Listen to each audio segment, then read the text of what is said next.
السلام علیکم۔ یہ ایک سوال آیا ہے کہ آپ بیت کا ترجمہ کتاب کرتے ہیں تو وہ کس لغت میں موجود ہے؟ حالانکہ قرآن سمجھنے کے اصول میں پہلے ہی بتا چکا ہوں کہ میں کسی لغت کا سہارا نہیں لیتا ہوں، بلکہ سب سے پہلے تصریف آیت سے معنی نکالتا ہوں، اور جب وہ نہیں ملتا تو پھر بے شک لغت دیکھ لیں، لیکن لغت جو ہے وہ ضروری نہیں ہے، لغات لوگوں کی ہی لکھی ہوئی ہے، کسی نہ کسی آیت میں اس کی وضاحت ہو جاتی ہے۔ تو آئیے بیت کا ترجمہ میں نے کتاب کیوں کیا، آج اس کی وضاحت کر دیتا ہوں۔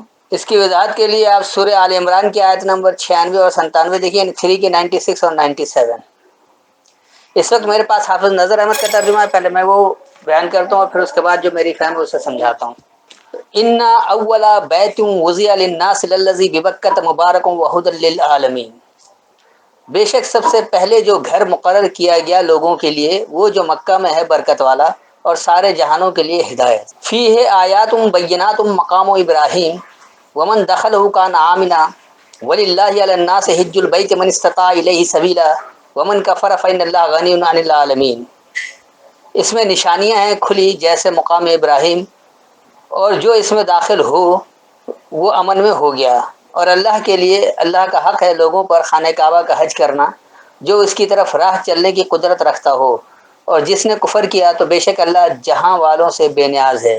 یہ ہے وہ روایتی ترجمہ جس سے یہ آ رہا ہے کہ اللہ نے پہلا گھر جو بنایا لوگوں کے لیے مکہ میں بنایا اور برکت والا ہے، جبکہ یہاں لفظ مکہ ہے ہی نہیں، بکتا ہے۔ پہلی بات تو یہ ہے کہ یہ بے بکہ ہے نہیں، مکہ ہے ہی نہیں، کہ اس کو کیسے مکہ بنا ڈالا، اور اگر واقعی اللہ نے اس کا نام مکہ رکھا تھا تو پھر کس کی جرت ہے کہ وہ اس کا نام مکہ کر دے۔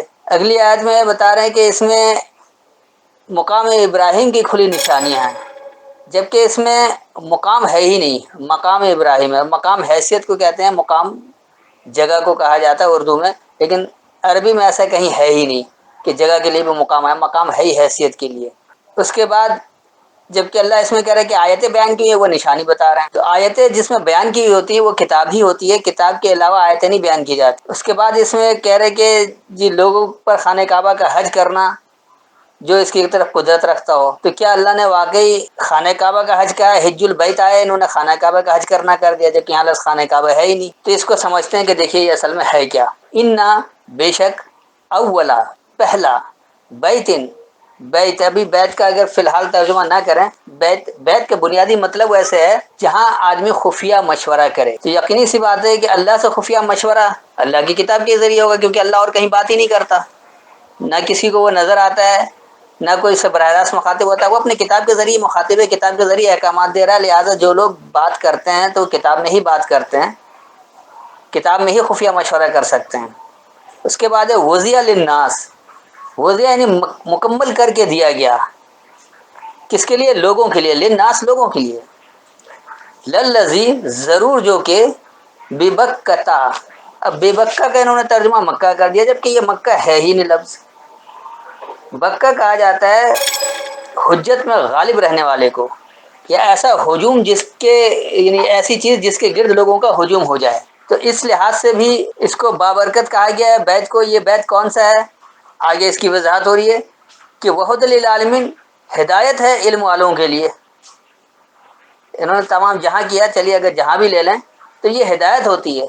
بکہ میں یا موجودہ مکہ میں کون سی ہدایت مل رہی ہے؟ لوگ جاتے ہیں مکہ کے سیر کر کے آ جاتے ہیں، ہدایت تو نہیں لیتے، ویسے کہ ویسے ہی رہتے ہیں، جتنے فراڈی، جتنے لوگوں کو دھوکہ دینے والے، جتنے جھوٹ بولنے والے، ویسے کہ ویسے ہی رہتے ہیں، ان کی زندگی میں کوئی فرق نہیں آتا ہے۔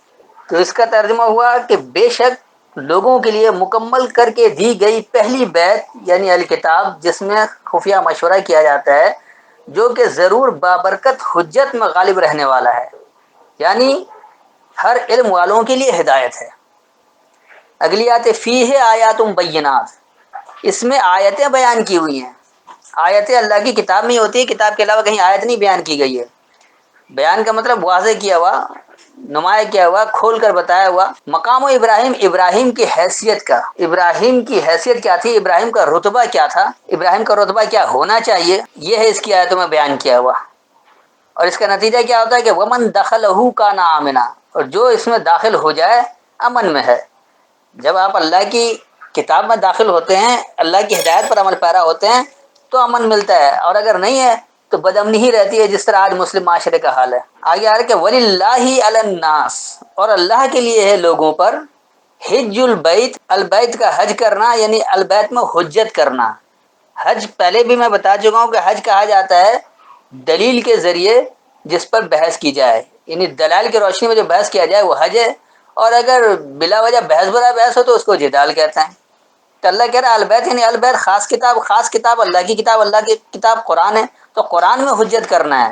اور اللہ کے لیے لوگوں پر قرآن میں حجت ہے، کیوں ہے کہ من استطاع الیہ سبیلا، جو جلد اطاعت کر سکے اس کے راستے کی طرف۔